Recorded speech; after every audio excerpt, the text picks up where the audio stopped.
If this election goes down in flames for the Democratic Party, I got to say, I believe it is because there are so many things that the American people think they know that just ain't so. But let's ask Mark Williams his thoughts on this. Mark Williams is the president of the Conservative Party USA, the former chairman of the Tea Party Express, radio host and author.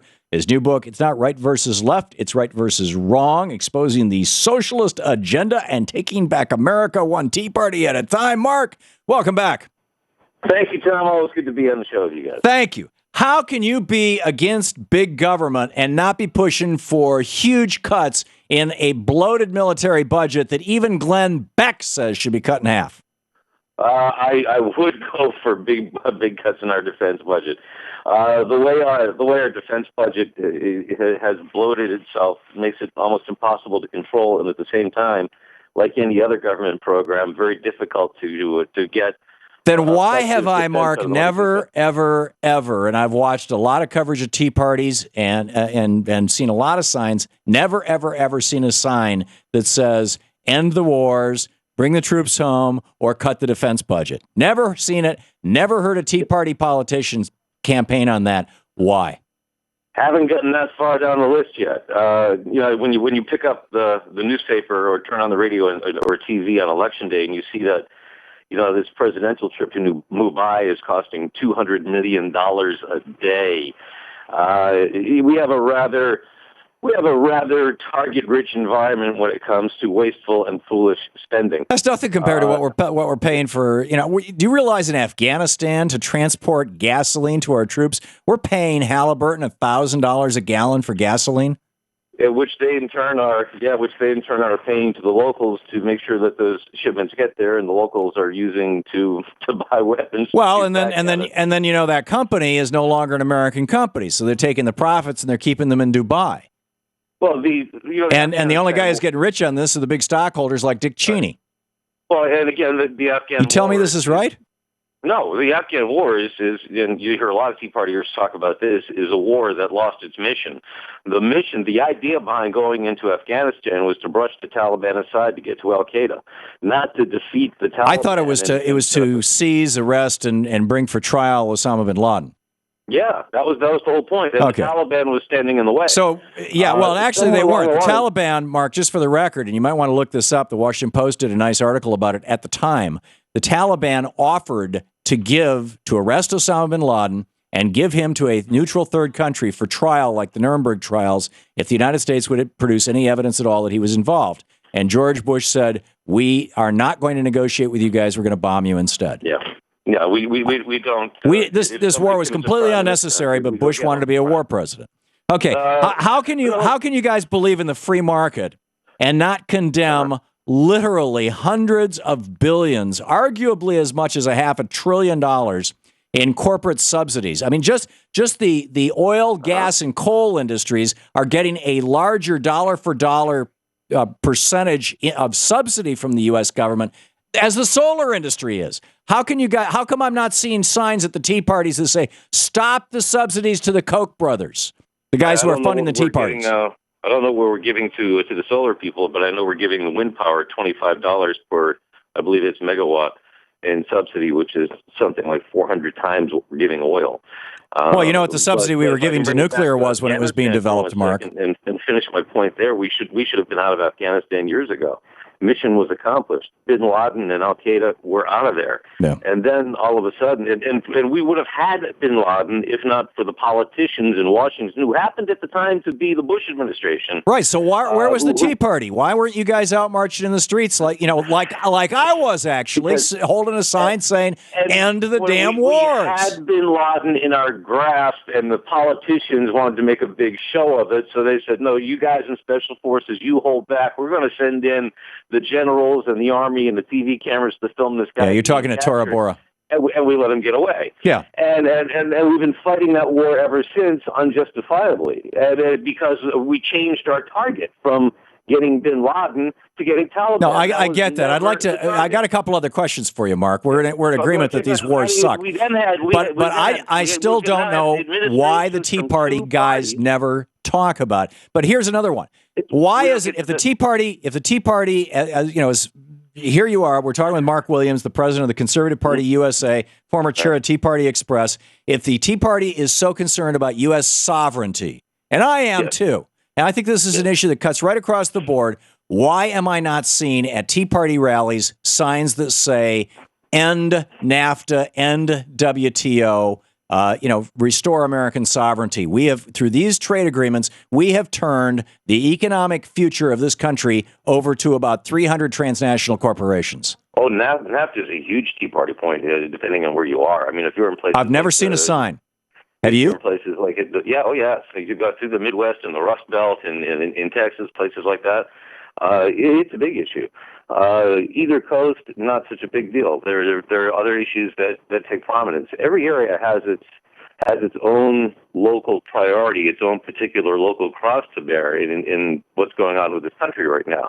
And both parties share the blame in this. If anybody thinks anything is going to change today, if there's a Republican tsunami, they're on drugs. Yeah. Nothing is going to change. No, well, let me agree with you, Mark. The front page story today, as I recall, I read the Financial Times. Maybe it wasn't on the front page, but in the Financial Times today, there was an article about how President Obama is fixing to go to South Korea so he can negotiate a South Korean free trade agreement, which will be as big as NAFTA.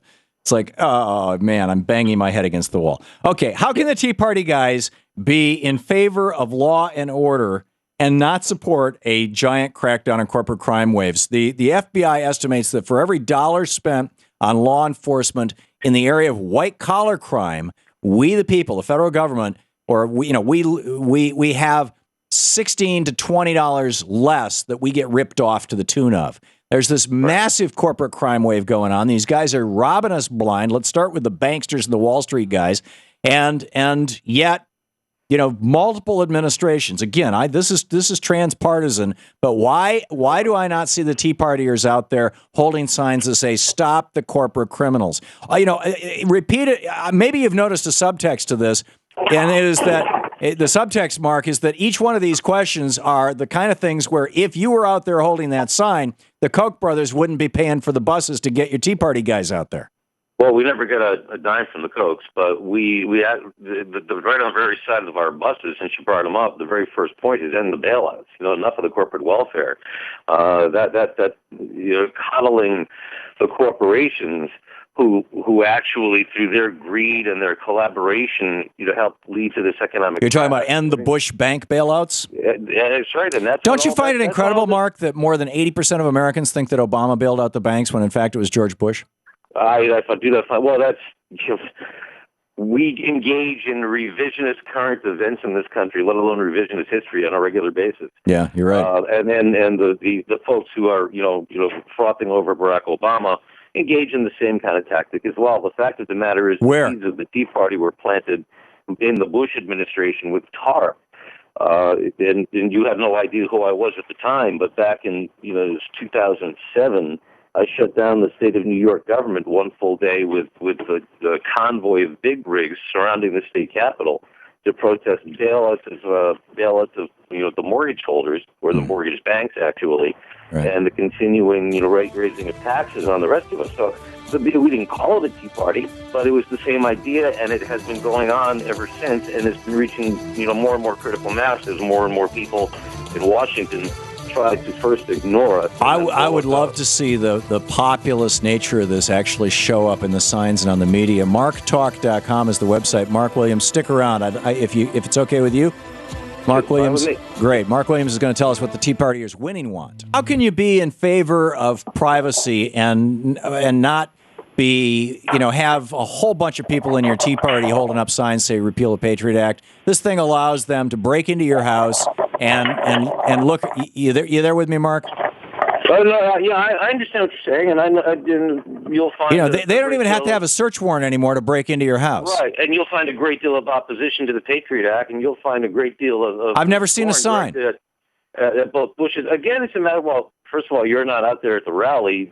The media is out there at the rally, and what the media are looking for are the pictures of the guy with Obama as the witch doctor. So you're not going to see those signs. But well, have you seen signs that say repeal the Patriot Act? Have those conversations. It's a matter of priority, however. Okay, so what's your first priority?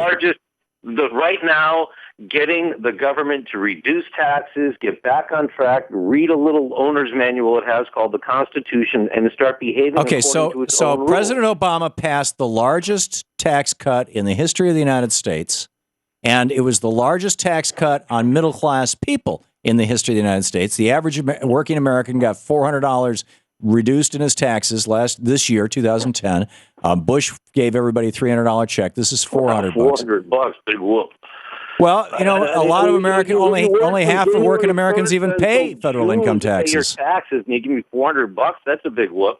I mean, if what you're arguing is the higher the taxes go, the more prosperous we are, why don't we have a 100% tax rate? Why do we get to keep any of our paychecks? Well, that's like saying, you know, if you think the water's good for you, why don't you drink 35 gallons of it in the next 5 minutes? I mean, you know, it's a stupid question, Mark. Come on. Well, no, it's not, because that's exactly what you're arguing. Well, okay, let me argue that then. Why is it that when Bill Clinton raised tax rates, we had a balanced budget and prosperity? Why is it that when Dwight Eisenhower had 91% top marginal tax rates on millionaires and billionaires, we had prosperity? Why is it when Richard Nixon had a 91% top marginal tax rate on millionaires and billionaires, we had prosperity?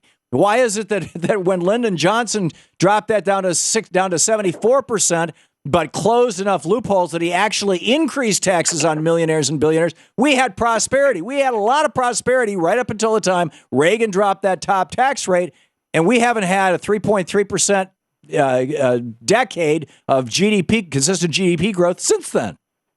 And tax revenues went up when Reagan cut the taxes. Tax revenues go up no matter what. The economy grows. Tax revenues go up. The only time tax revenues have ever gone down is during the Great Depression and during last year, the Great Recession. Mm-hmm. The economy grows when people work. No, the economy grows consistently because you got A, inflation, and B, every month 150,000 new people enter the workforce. So nobody has to do a thing, and the economy goes around. It's a perpetual motion machine. The economy in the United States has been growing, with the exception of the Great Depression and the year 2007 or 2008, rather. The economy in this country has been consistently growing for about 200 years. Well, actually, during the early World War II, well, that was the Great Depression. There was also a hiccup during the Civil War. I mean, you know, look at the graph of it, Mark. We have, you know, at the time in 1800, when this country, you know, when Thomas Jefferson was elected president, on the entire planet, there were only 1 billion people. You got 7 billion people now, or we're going on that. This country is continuously growing. And so when people say, you know, Reagan cut taxes and tax revenues went up, yeah. And if Reagan had raised taxes, tax revenues would have gone up. It's irrelevant. Where does all that money come from? Where does all what money come from? Tax money comes from taxing economic activity. Well, where does the money to be taxed come from? Well, arguably, the government is creating it, but I would say that, you know, it's a surrogate for wealth that is being created in our economy, increasingly less and less by largely manufacturing. We're down to 11% of our GDP from manufacturing. It was 30% when Reagan came into office, and then it had this wild... The money's created back in the old days by guys like my old man who slaved in the factory, and days like today when you and I do what we do, and other people around us do what they do. Well, I would argue, Mark, you and I are not creating wealth. We're making money. There's a difference. You're right, though. My dad worked in a tool and die shop. Your dad worked in a factory. They made things. That added to the wealth of the country. I'm sure you and I aren't getting very wealthy, but we're making money for people who, you know, above us who are in turn investing that money and who are in turn making more money back on that. That's not wealth. I mean, go back to Adam Smith. You know, a product rather than a merger or an acquisition. I mean, you know, the '80s decade of greed is where we saw the creation of this whole new idea of what wealth really was. Wealth used to be goods, services, products, and then we got into this whole leveraged merger acquisition thing, and then we got into these illusionary bubbles of value. Like, you remember the internet crash of 2000? I mean. Yep. Who in their right mind? I mean, can you imagine your grandmother taking, you know, $300 and throwing it down on the table to buy a share of AOL? You know, Mark Williams, you're singing my song. You're calling out Ronald Reagan and Reaganomics. You're absolutely right. And you know, I'm sure, as a scholar of history, as a student of history, that you know that in 1921, when Harding became president and dropped the top income tax rate from 90% down to 25%, that we got this sudden speculative bubble called the Roaring '20s that led right to the Great Crash. Mm-hmm. Just like when Reagan dropped that top tax rate, you had a sudden speculative bubble that led to this Great Crash. When rich people have cheap money and lots of it, they start being willing to take huge risks, and those risks crash economies. We need to roll back the Reagan tax cuts. So how much should we pay in taxes? I mean, how much of what you work? It depends on what you make. I think if you're making less than $1 million, you should probably pay about what you're paying right now. And less than $1 million is a top rate of 35%. But I think when somebody's making over $1 million, say $1 million to $5 million, take it up to 50%. And if they're making over $5 million a year, take it up to 90%. Well, okay, good. There's your federal income tax, 35%. Now, you would know what? Now, how about your state, your local, your county, the fees, the boards, the commissions, the authorities? Right now, we want those services, Mark. If we want those services, we have to pay for them. You want to drive on a public road, you got to pay for it. I would love to have a public road drive, but we got roads in California make the Donner Party turn around because we're blowing the money on nonsense. That's got nothing at all to do with maintaining a road. Okay, fascinating conversation. For audio and video archives, go to ThomHartmann.com.